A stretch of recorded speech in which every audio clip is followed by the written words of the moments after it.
नमस्कार, मैं हूं राज और आप देख रहे हैं प्योर पॉलिटिक्स। आपको पता है इस वक्त बिहार में पूरी तरह से गर्मा गर्मी का माहौल है। राजनीतिक माहौल भी बिल्कुल गर्म हो गया है। लोगों के मन में बड़ा आक्रोश है। अलग अलग ग्रुप में लोग बंट गए हैं और उसकी वजह है भरत तिवारी एनकाउंटर। भरत तिवारी का जो एनकाउंटर हुआ, जो पुलिस ने भरत तिवारी को गोली मारी है, उसको लेकर के बिहार के लोग बिल्कुल दो खेमों में बंट गए हैं। एक खेमा है जो ये कहता है कि भरत तिवारी एक सामाजिक कार्यकर्ता थे और भले उन्होंने जो रास्ता अपनाया लोगों का दुख दर्द, उनके मुद्दों को उठाने का, वो गलत था, लेकिन वो व्यक्ति गलत नहीं था और इसलिए पुलिस ने जो उसकी हत्या की है वो एनकाउंटर नहीं कह रहे हैं, क्योंकि लोगों का कहना है कि पुलिस ने भरत तिवारी को गोली तब मारी जब उसने अपना पिस्टल फेंक दिया था। लोग कहते हैं कि जब दोनों तरफ से गोलियां चलती हैं तब उसको एनकाउंटर कहते हैं। इस केस में भरत तिवारी ने अपना पिस्टल फेंक दिया था, तो उसके बाद पुलिस ने जो किया वो कोल्ड ब्लडेड मर्डर था। देखिए, एक ग्रुप ये कहता है, दूसरा ग्रुप ये कहता है कि भाई भरत तिवारी ने हाथ में पिस्टल लेकर के फेसबुक लाइव किया, पुलिस के ऊपर गोलियां चलाई, तो उसको किसी तरह से सही नहीं ठहराया जा सकता। और ये ग्रुप भरत तिवारी के एनकाउंटर को या भरत तिवारी की हत्या को जायज ठहराने की कोशिश कर रहा है। दोनों के बीच में, दोनों ग्रुप के बीच में बिल्कुल गर्मा गर्मी वाला माहौल है। लेकिन इस मामले में एक नया खुलासा हुआ है। इस मामले में एक नया खुलासा हुआ है। भरत तिवारी हत्या या एनकाउंटर, इस मामले ने एक नया मोड़ ले लिया है, क्योंकि भरत तिवारी के भाई चंदन तिवारी ने यह दावा किया है कि पुलिस ने भरत तिवारी की हत्या इसलिए की क्योंकि उसके मोबाइल फोन में तकरीबन 1400 करोड़ रुपए के घोटाले से जुड़े सबूत मौजूद थे। जी, भरत तिवारी के भाई चंदन तिवारी का यह दावा है, आरोप है कि पुलिस ने भरत तिवारी की हत्या इसलिए की क्योंकि उसके मोबाइल में तकरीबन 1400 करोड़ रुपए के घोटाले से जुड़े सबूत मौजूद थे। अब भरत तिवारी के भाई का यह कहना है कि जगदीशपुर के एसडीएम संजीत कुमार और भरत के बीच लंबे समय से विवाद चल रहा था और जो चंदन है, उनका कहना है कि उनके भाई को धमकियां भी मिली थी और इस पूरे मामले की निष्पक्ष जांच होनी चाहिए। ठीक है, उनकी मांग है कि निष्पक्ष जांच होनी चाहिए। मुख्यमंत्री सम्राट चौधरी ने न्यायिक जांच की घोषणा तो कर ही दी है, तो दूध का दूध और पानी का पानी तो हो जाएगा जब ये न्यायिक जांच होगी उसके बाद। लेकिन यह मामला जिस तरह से गर्म होता जा रहा है, उस बीच भरत तिवारी के भाई का यह दावा कि उनके मोबाइल में 1400 करोड़ के घोटाले के सबूत थे, जिससे डरकर पुलिस ने कोल्ड ब्लडेड मर्डर किया। कोल्ड ब्लडेड मर्डर ही कहा जा रहा है क्योंकि देखिए, जब उस व्यक्ति ने पिस्टल हाथ में लिया हुआ था, उस वक्त अगर उसको पुलिस ने गोली मारी होती तो बात कुछ और होती। लेकिन जब आपने कहा उसको कि पिस्टल फेंक दो और उसने पिस्टल फेंक दिया, उसके बाद कोल्ड ब्लडेड मर्डर करना, उसको गोली मारना, इसको कोई भी सही नहीं ठहरा रहा है और किसी भी व्यक्ति के गले के नीचे ये बात नहीं उतर रही है।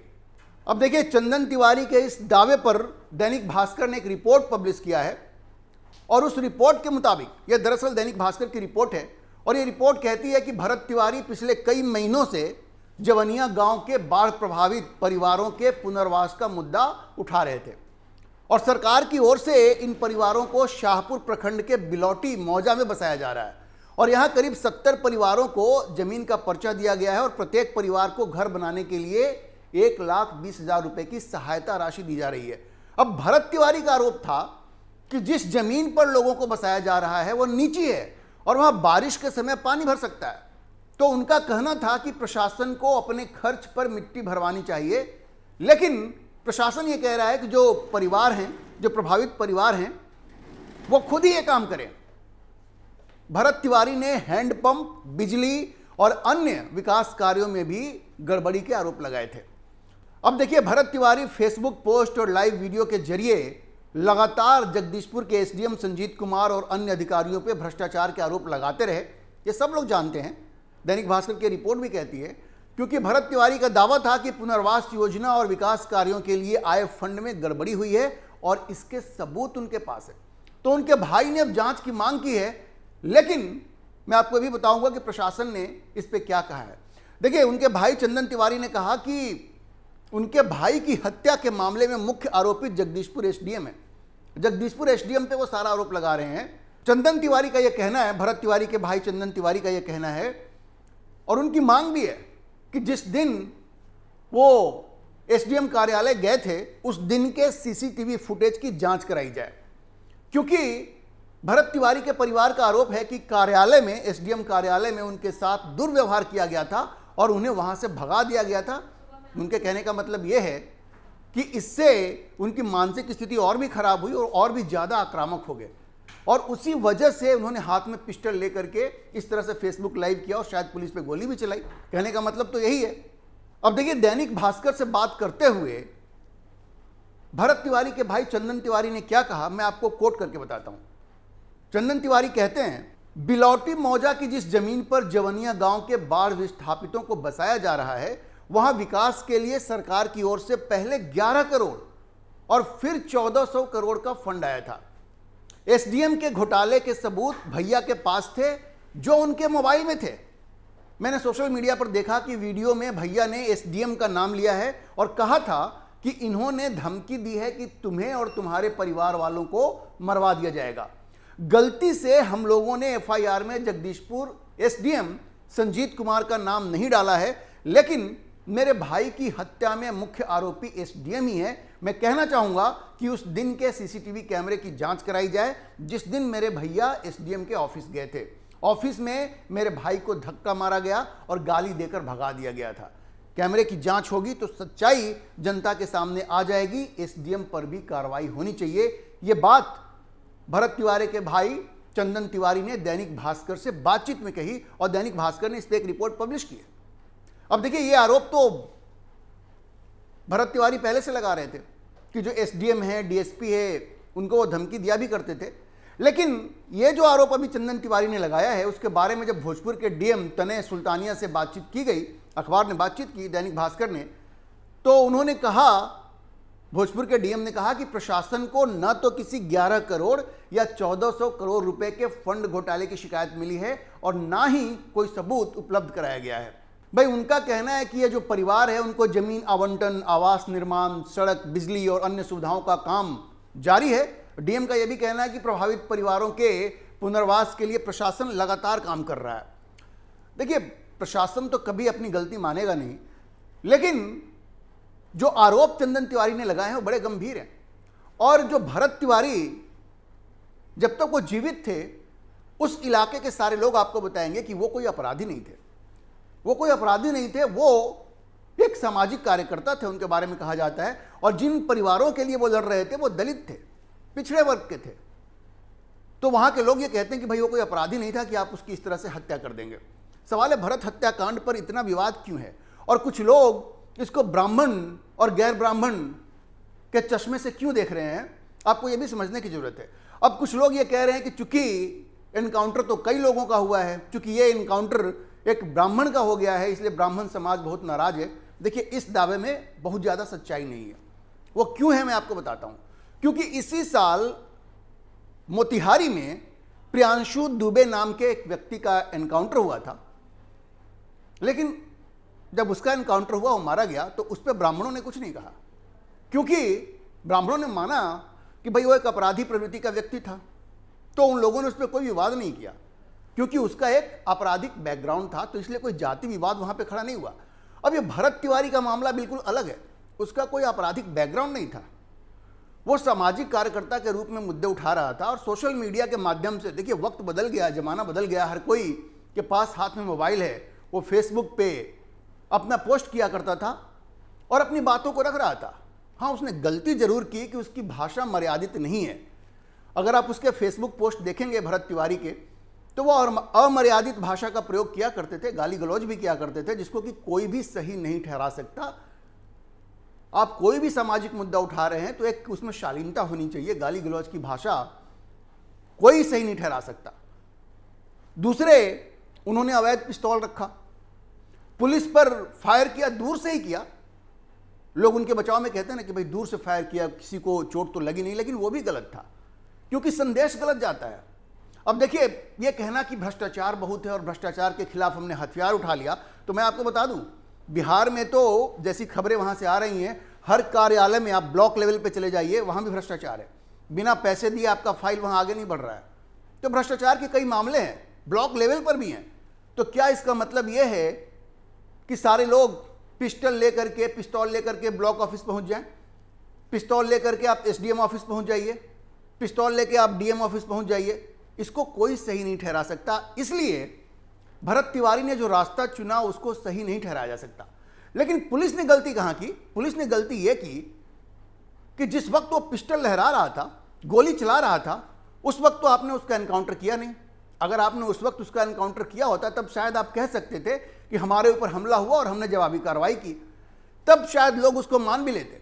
लेकिन आपने उसको तब मारा जब आपने पहले उसको समझाने की कोशिश की और उसके बाद उसने पिस्टल फेंक दिया। जब वो निहत्था हो गया तब आपने उसको मारा, और ये कत्ल है, ये एनकाउंटर नहीं है। जब इसको कत्ल कहा जा रहा है तो इसमें कोई गलत नहीं है। एनकाउंटर तब होता है जब दोनों तरफ से गोलियां चलती हैं। उसने पिस्टल फेंक दिया, उसके बाद आपने उसको मारा, इसलिए इसे एनकाउंटर कहना सही नहीं है, इसीलिए इसको हत्या कहा जा रहा है। और पुलिस के पास कोई संतोषजनक जवाब नहीं है। अब जो वहां पे मालाकार साहब हैं, जो थाना इंचार्ज थे, उनका यह कहना है कि नहीं भाई, आत्मरक्षा में गोली चली है। तो कैसे गोली चली भाई? उसने तो पिस्तौल फेंक दिया। क्या उसके पास एक से ज्यादा पिस्तौल मौजूद था? आज तक तो कभी ऐसी बात हुई नहीं है, कोई रिपोर्टिंग आई नहीं है। तो पुलिस के पास अपने डिफेंस में कोई संतोषजनक जवाब नहीं है। और यह वास्तव में अभी एक रहस्य है कि आखिर क्यों पुलिस ने पिस्तौल फेंकने के बाद भरत तिवारी की हत्या की। और चूंकि इसका कोई साफ साफ जवाब नहीं है, इसलिए जब इस तरह के दावे किए जा रहे हैं कि उसके मोबाइल में, भरत तिवारी के मोबाइल में 1400 करोड़ के घोटाले का सबूत था, तो आप उसको खारिज भी नहीं कर सकते, क्योंकि वजह तो क्लियर नहीं है ना। पुलिस ने आखिर क्यों मारा भाई? उसने पिस्तौल फेंक दिया, लेकिन आपने उसके बावजूद आपने उसकी हत्या की। अब देखिए, मुख्यमंत्री सम्राट चौधरी ने न्यायिक जांच के आदेश दे दिए हैं, तो दूध का दूध और पानी का पानी तो हो जाएगा। लेकिन इसमें राजनीति भी शुरू हो गई है। वो लोग जो भारतीय जनता पार्टी के खिलाफ राजनीति करते हैं या गैर भाजपा जो राजनीतिक ताकतें हैं, वो गवर्नमेंट को, वो सरकार को घेरने की कोशिश कर रही हैं। और देखिए, ये जो ब्राह्मण समाज से भरत तिवारी आते थे, और ब्राह्मण जो है वो भारतीय जनता पार्टी का कोर वोटर है, तो इन लोगों को ऐसा लग रहा है कि भारतीय जनता पार्टी का जो कोर वोटर है उसको अपनी तरफ खींचने का एक मौका है, क्योंकि उनके मन में गुस्सा है कि किस तरह से ये भरत तिवारी का एनकाउंटर पुलिस ने किया है। और जो लोग ये कोशिश कर रहे हैं, उनमें एक जो नाम है प्रशांत किशोर का है।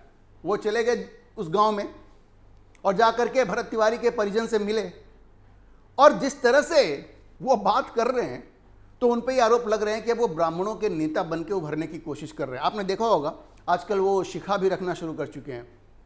भाई, शिखा रखने में कोई परेशानी नहीं है, रखना चाहिए, लेकिन एकाएक क्यों भाई? चुनाव हारने के बाद एकाएक आपको याद आया कि आप ब्राह्मण हैं। तो ये उन पे आरोप लग रहे हैं कि भाई अब वो ब्राह्मणों को अपनी तरफ खींचना चाह रहे हैं, या ब्राह्मणों के नेता के रूप में उभरना चाह रहे हैं। तो ये जो भरत तिवारी का जो मामला है, जिससे कि समाज के उस वर्ग में, खास करके ब्राह्मणों में बड़ी नाराजगी है, उसका फायदा उठाते हुए प्रशांत किशोर अपने आप को पॉलिटिकली एक मुद्दा, उनको ऐसा लगता है कि मिल गया है और जिसपे कि वो आगे अपनी राजनीति कर सकते हैं, और वो कोशिश करते हुए वो दिख रहे हैं। लेकिन देखिए, ब्राह्मण जो हैं बाई एंड लार्ज मेनली वो भारतीय जनता पार्टी के सपोर्टर रहे हैं बिहार में, और इस एक घटना से वो भारतीय जनता पार्टी का साथ छोड़ देंगे, इसके संकेत नहीं मिल रहे हैं। हाँ, एक चीज जरूर है, सम्राट चौधरी के मुख्यमंत्री बनने के बाद मैं देख रहा हूं सोशल मीडिया पे कुछ जो कुशवाहा लीडर हैं, कुशवाहा नेता हैं, खास करके ये नागमणि जैसे जो नेता हैं कुशवाहा के, ये लोग बहुत ज़्यादा अग्रेसिव हो गए हैं, बहुत ज़्यादा आक्रामक हो गए हैं, और उल जलूल बातें कह रहे हैं, ऐसी बातें कह रहे हैं जो उनको नहीं कहनी चाहिए। वो ब्राह्मणों को, सवर्णों को गाली दे रहे हैं, ये ठीक नहीं है। जो लोग सम्राट चौधरी को गाली दे रहे हैं वो भी ठीक नहीं है। मुख्यमंत्री के खिलाफ आप इस तरह की अमर्यादित भाषा का प्रयोग नहीं कर सकते। लेकिन ये जो कुशवाहा नेता हैं बिहार में, वो जिस तरह का आक्रामक रुख दिखा रहे हैं वो भी ठीक नहीं है, क्योंकि देखिए, इससे भारतीय जनता पार्टी को ही नुकसान होगा। क्योंकि भारतीय जनता पार्टी एक नया सोशल कॉम्बिनेशन बनाने की कोशिश कर रही है, कुशवाहों को अपने साथ जोड़ने की कोशिश कर रही है। लेकिन कुशवाहों को अपने साथ जोड़ने का मतलब ये नहीं है कि जो आपका कोर वोटर है आप उसको खो दें सिर्फ इस तरह की गलत बयानबाजी से। तो खुद सम्राट चौधरी को, नागमणि जैसे नेताओं को समझाना चाहिए, और भारतीय जनता पार्टी का जो नेतृत्व है उसको भी अपने नेताओं को थोड़ा संयमित होने के लिए कहना चाहिए। क्योंकि जो सोशल इंजीनियरिंग बिहार में भारतीय जनता पार्टी ने की है, और जो वोट बैंक बनाने की कोशिश की है, जिसमें सारे गैर यादव ओबीसी हैं, एससी हैं, उन सबों को एक साथ रखने की जो कोशिश भारतीय जनता पार्टी ने की है और उसका परिणाम आपको देखने को मिला है। इस बार जो वहां विधानसभा चुनाव हुए, भारतीय जनता पार्टी को 200 से ज्यादा सीट मिली, एनडीए को। तो आप समझिए कितनी बड़ी सफलता है भारतीय जनता पार्टी और जनता दल यूनाइटेड को, क्योंकि समाज के सारे वर्ग को साथ रखने की कोशिश की भारतीय जनता पार्टी और जनता दल यूनाइटेड ने। और जिस तरह से यह बयानबाजी हो रही है भारतीय जनता पार्टी के कुछ नेताओं की तरफ से, देखिए ब्राह्मणों के मन में एक गुस्सा तो है, लेकिन आप उसमें थोड़ा सा वक्त लगेगा, आप उनसे बातचीत करके उसको ठीक कर सकते हैं। लेकिन भारतीय जनता पार्टी से जुड़े हुए जो कुशवाहा नेता हैं, वो अगर इस तरह की बयानबाजी करेंगे तो जो खाई है वो और चौड़ी होगी। तो भारतीय जनता पार्टी को और खास करके सम्राट चौधरी को इस पर ध्यान देना होगा और इन लोगों को रिस्ट्रेन करना पड़ेगा, इनको संयमित करना पड़ेगा, वरना भारतीय जनता पार्टी को इसकी भारी कीमत भी चुकानी पड़ सकती है। समय रहते सम्राट चौधरी एक्शन लें तो ज़्यादा बढ़िया है। अभी के लिए इतना ही। हम इस खबर पर नजर बनाए रखेंगे और आपको अपडेट करते रहेंगे। इस विषय पर आप क्या सोचते हैं, अपनी राय कमेंट बॉक्स में जरूर लिखें। और अगर आपको वीडियो पसंद आया हो तो आप इसे लाइक करें, शेयर करें और हमारे चैनल को सब्सक्राइब जरूर करें।